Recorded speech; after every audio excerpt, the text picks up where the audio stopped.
Are you ready to become awesomer? Hello everyone, this is Umar Hamid, your host, and welcome to the No Limit Selling Podcast, where industry leaders share their tips, strategies, and advice on how to make you better, stronger, faster. Get ready for another episode.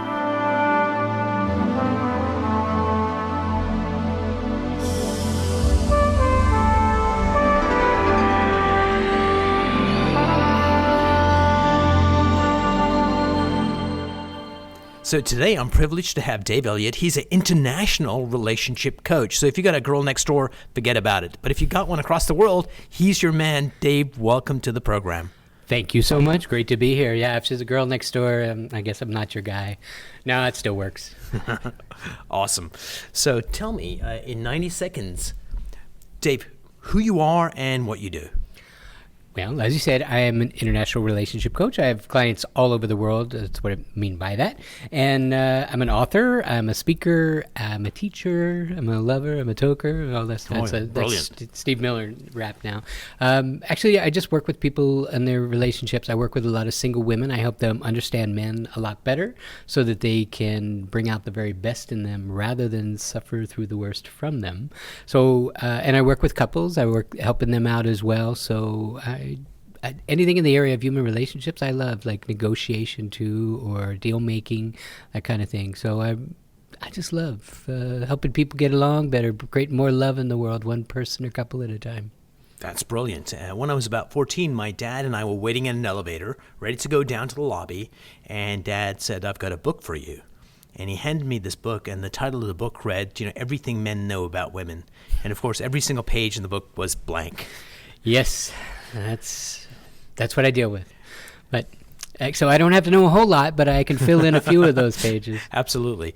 So you also happen to be a Tony Robbins coach, and you've been running the Tony Robbins Meetup Group in Silver Springs for 12 years now? Yes, 12 years this year. So you being a Tony Robbins coach, does that mean that you coach Tony Robbins? Like, he needs more confidence, that guy. I taught him everything he knows. No, not really. Actually, I'm a senior leader in the organization. Nice. What that means is that when Tony does an event, he's leading things from the stage, and I'm usually one of the people that's helping run a team for him so that we can give them even added benefit and one-on-one attention. So, I've been with Tony like 14 years now since I got involved in it, and then I started this group just to bring people together. So I really love to just help people out with personal development, and it changed my life, and so it's just a real honor and a privilege to be able to go back and help other people do the same. So you've been through a lot of his trainings, and you've helped a lot of people through the trainings. Absolutely. What's the biggest epiphany you got that was like a life-changing moment for you? As a participant or as a guide helping other people go through that process? Well, I think it was probably when I went to one of his programs called Date with Destiny, which is my favorite by far. I know her, by the way. Yes, you dated her too? Yes. No, Date with Destiny is an amazing program. He runs it every year in the U.S. in December, and then he runs one in Australia. It's a real deep dive. Tony does every day for 7 days. Wow. And it was really powerful. And I would say the thing that shifted in that particular event for me, I had been to a couple of Unleash the Power Within events, and then this was my first time going to Date with Destiny. And I really started to understand how it worked at a very deep level. And Tony, when he's working with a participant, I would hear him ask questions, and I would think to myself, oh, she said this, he's going to say that. And I started to just really be on the same page. I really started to get it, not just for me, but for other people. And one of my takeaways was, I never thought I would be a coach or anything like that, but I really was starting to get it. And so one of my takeaways from the event was I'm going to go and get some coach training and NLP training. And so that was a huge shift for me to walk away from what I was doing in advertising and in media. I worked for a newspaper. So it was a huge change for me to leave graphic design and copywriting and production, broadcast production and radio production. I loved doing it. I loved using the creativity, but I could still use it as a coach. And I absolutely loved it. And there's just something way more fulfilling about, seeing my clients, get engaged after struggling for years, right? Or seeing them just create amazing things, or just just make huge shifts in their lives. It's way more fulfilling than, any number of TV commercials or ads I've created, right? So just way more exciting. Nice. So one of the things that perplexes me is you see someone who's got immense potential. They're polished, they're articulate, and they've got a dream, and they never quite get there. It's almost like there's an invisible force stopping them. Have you come across people like that? And what's that force? Do you mean today? You're looking at me right now. Why are you looking at me? Yes, I wasn't actually looking at you, but I'm talking about in my clients. Yes, I do see that all the time. There's just what it is they're past wounds, past limiting beliefs, those types of things that get in the way. So tell us a story. Change the names. So we protect the innocent, but tell me a real life story of someone that had all the resources they needed, but they were stuck, and how you helped them kind of get that breakthrough that allowed them to kind of build the life that they wanted. Yeah, actually, just a couple of hours ago, literally, I got off the phone with a client, and they had an amazing result. She's been struggling in a lot of areas of her life, and I do a lot of work with in the area called Imago. It's about understanding why we attract the same people into our lives over and over and over again. Because we're masochists? No, it's because we don't necessarily understand that there's a lesson that they come to teach us. And what's confusing is it's a different person all the time, so you never necessarily know until you look in the rearview mirror and you start to put it together. You see the pattern. Yeah, exactly. You see the pattern. So for her instance, it was about being rejected and abandoned again and again. She had a pretty rough childhood, and it just kept coming up in multiple ways. She had a guy that died. She had a guy that broke an engagement 7 weeks before, and then she had to go and tell everyone that was going to end. And she also had a business partnership that kind of dissolved, even when she had what she thought was a contract, and everything was legit. But once again, the same thing happened. So this kept playing out again and again and again. One of the things that I helped her do just literally today, she's struggling to make the rent because this person, walked out on the lease that she had signed. Right. And so what I helped her to get out of her own way in is that, her usual thing is, I'll just, double down and hit it, and I'll figure out a way. And she gets into her masculine and works really hard, works herself to death, in fact, and she doesn't understand there's other ways. And so as a strategist not in it, I was able to say, all right, what else can we do here? And I actually helped her negotiate with her landlord, and the landlord knew the situation, and the landlord actually discounted her rent very substantially. And literally, we actually put a number on it, what we wanted, and we pretty much got almost exactly that number, just a little bit under. But it was a beautiful negotiation, and it got her a great deal of relief, so that now she doesn't have to be exhausted and just go to that hit it So how does kind that of mindset. lesson inform her pattern? Because a lot of times when people get into something like that, it's the first thing is, that's a bad guy, that's a bad guy, that's a bad guy. And there's a part that she plays. Yes. But this lesson of negotiating and getting an outcome she wants, how did that inform that old pattern? So it was a huge shift for her, is that rather than always having to double down and work harder, I just showed her that sometimes you can work smarter. She goes into her masculine a lot. Because she's been rejected and abandoned so many times, she thinks she can't rely on anyone. So I'll do it. And what I showed her is no, you can actually do this from the feminine. What you could actually do is, feminine is about nurturing, building relationships, connecting with people. And so what I showed her is that you can go back to your landlord and you could just ask for a concession, because they understand the situation, and you have value because you've been there for a while and you pay the rent reliably every single month, and they like you, they want you there. And so what I did is I showed her how to take an area where she was feeling less than empowered, and to go and find her power in the fact that she's actually a very desirable tenant who is very reliable, and they like her and they want her to stay. Nice. So Dave, who's your mentor, and what attribute do they have that you really admire? Well, I would say, Tony Robbins is someone who I got a lot of my training from. What I love about him is he is just brilliant at being able to find out and understand what makes people tick, how they're, their their understanding their mindset, how they're built, and how you can sort of, do what you do and help understand how to shift their mindset to change their state, or understand, how to get a peak performance out of them in the moment just by creating a new awareness, a new understanding, new physiology focus or language. And he's really brilliant at that. So I do it with my clients, like I did with the one I was just telling you about. Nice. We shifted her state. She went into feminine, and boom, she was able to have a tremendous result. Brilliant. So what's a challenge that you face? Like, you've got an amazing wife, you've got an amazing life, but there's still things that you want to accomplish. What's the challenge you're working on? A challenge I'm working. I'm just going to say it's about.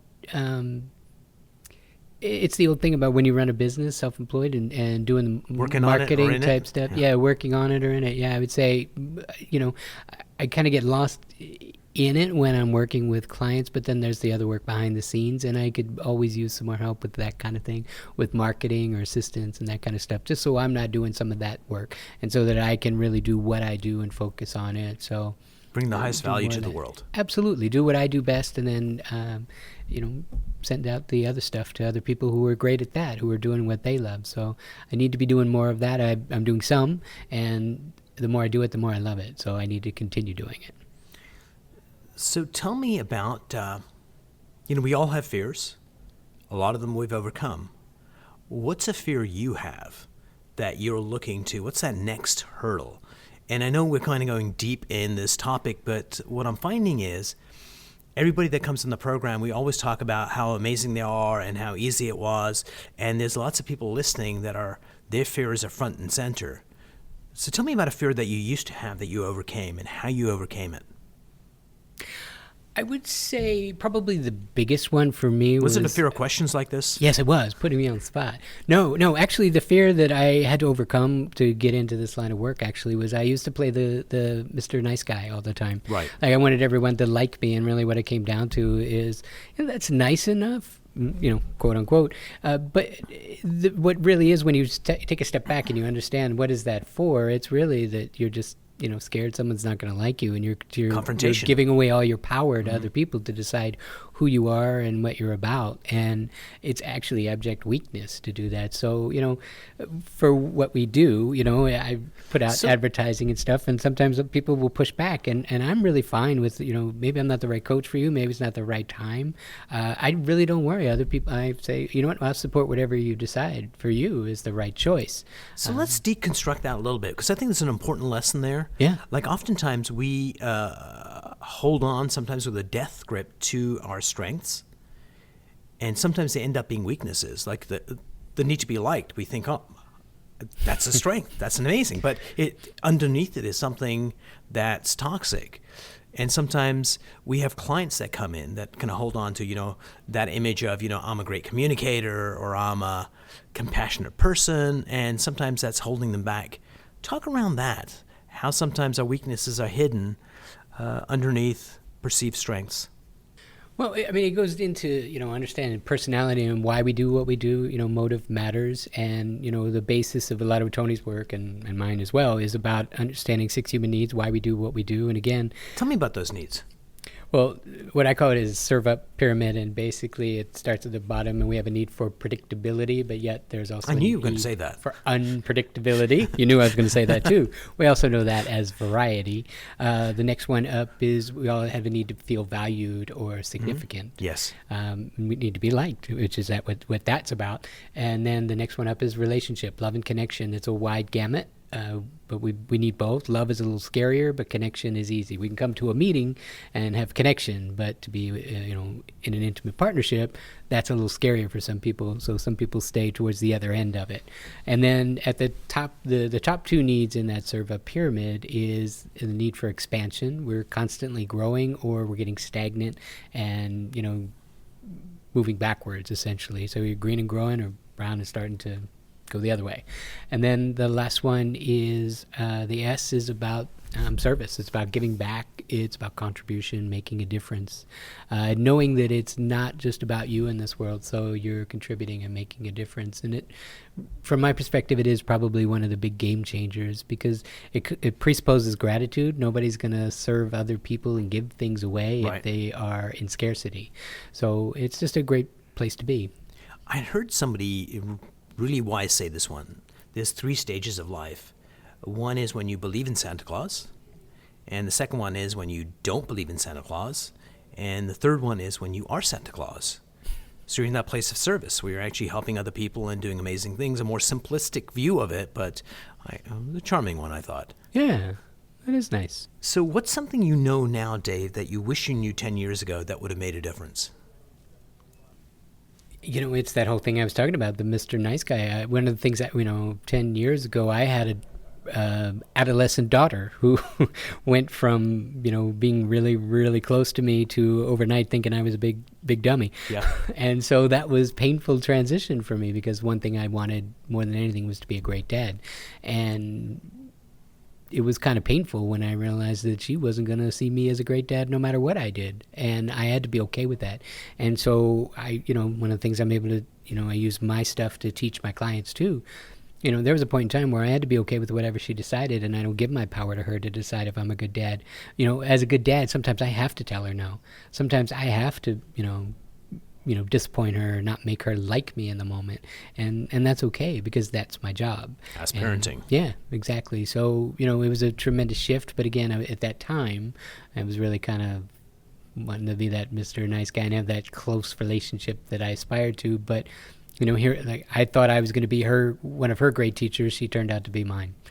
Isn't that powerful. The case? Yes, absolutely. I'm incredibly grateful for it. If you're paying attention, that the students that you're teaching teach you a lot as well. Most definitely. I'm learning every day. Mostly about yourself. Absolutely. So let's say Mr. Trump or President Trump said, Dave, you're my boy. I want you to be in charge of the education system. What are some of the things that kids need to learn in elementary school so that they actually end up having more successful lives? So it's a roundabout way of saying, if you could teach kids coming into high school, what are the skills they need to have in place that would allow them to have a more successful, fulfilling, happier life? I think one of the things that I would help them understand that you should actually welcome challenge. It's not supposed to be easy. You're actually learning things, and also know your own value. I think that would just end bullying immediately if you understood that the bullying isn't necessarily a terrible thing. Bullying actually teaches you what you need. Bullying makes you tougher. Bullying makes you more resilient.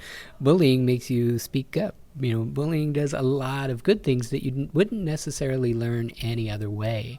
So, we can all, hold hands and, pretend we live in this beautiful, imaginary world full of peace and beauty and singing Kumbaya, but it's not. The truth is there are sometimes challenging moments, and we grow through challenge. So you're a granddad, right? I am. I have a 5-year-old grandson who is absolutely adorable. How do you, or how will you, teach Jace that sometimes when you get adversity, that's actually a blessing, that's an opportunity to learn, because you can say it and it sounds like, yeah, right, granddad, but how would you pitch it in a way that a 6-year-old or a 7-year-old goes, okay, I get it, that when something challenging comes, I can look at it as a learning opportunity? So how do you articulate that? How do you get people to understand that? So I'm a little more stealth than that. What I do is I always honor the effort. I said, good job, buddy, you got this. And so I just basically I'm behind him. I tell him, I got his back no matter what. I believe in him. I know he can do it. It's okay. That was a great try. Go up there. You'll get it the next time. Or I'll ask him a question, like, would you do great there? What could you do better? I'll just ask him questions. So I don't necessarily need to craft it, because if I tell him, that's me telling him. Right. He can disagree with it. If he tells me, then it's true. And my daughter, again, my greatest teacher, one time she had a situation come up, and I asked her, and this is not that long ago, actually, so she's 25 now, and I said to her, just to make sure that this isn't going to happen again, what'd you learn here? And she kind of got upset with me, and she said, does everything have to be a lesson, Dad? And I just smiled and I said, yeah, actually it does. You'll either get it or you won't, and it'll be a lesson again. I think you'd probably prefer to get it now. So, again, it's that's the difference now. At one time when she would say something sharp like that to me, I'd be like, oh gosh, I made her mad. Now I'm like, it's okay. I've actually served you, and I don't need you to like me in the moment. I want to serve you for a lifetime. There is a lesson here, and you can either get it now or you'll get it again. Brilliant. So I do like that phrase, adults don't raise kids, kids raise adults. Yeah. Too true. Dave, thanks so much for sitting down with me. And is there any last parting words you want to share with the listeners? Wow, last parting words. I would say always remember that it's your job to define you. Never give that away to anyone else, because if you give anyone else the power to make you feel great, like you're over the moon because someone said, oh my gosh, you're awesome, you're also at the very same moment giving them the power to tear you down if they tell you you're a jerk.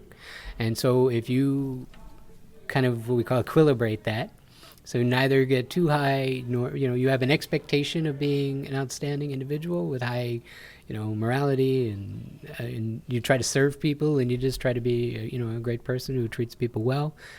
You get to equilibrate that. You don't necessarily have to get too high on praise, and you don't have to get torn down by some criticism or something you didn't do well. So I think it's be a great realistic appraiser of yourself. Be kind to yourself also. If you mess up, just say, it's okay. Just like I do with my grandson, you'll get it again next time. Give it another shot. I like what you did here, and this is great. Don't worry about that. Just don't do that part again. This is just a lesson. You needed to learn it. This is great. You got it now. Awesome. Get out there and do it again. So before we part company, the name of your book and how can people get a hold of you? Awesome. So my book is called The Catch Your Match Formula, and what that book is about, it's for kidnapping my clients. Cute people? Exactly. Yes. Literally, yes. It's actually for people who are doing an online dating profile. As I said, a lot of my clients are single, and I took what I used to do as an award-winning copywriter, and I realized they were writing terrible profiles because they just throw a bunch of stuff up there on the screen. I like long walks on the beach. Yes, the same stuff. And they wonder why 80% of dating profiles don't work at $30 a month. But so what I did is I created a formula where I sort of fill in the blanks, and they can create something that's really intriguing and compelling, and it gets amazing results. So I've had a number of people who, within like 2 months of the thing going live, they met someone and have gotten married from it too. So it's a powerful book. I love it, and I'm excited. Now I'm working on my second one now. So brilliant. And what's your website?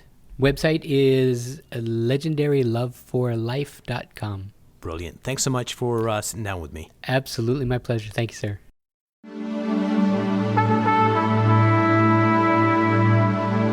If you enjoyed this episode, please go to iTunes and leave a 5-star rating. And if you're looking for more tools, go to my website at nolimitselling.com. I've got a free mind training course there that's going to teach you some insights from the world of neuro-linguistic programming, and that is the fastest way to get better results.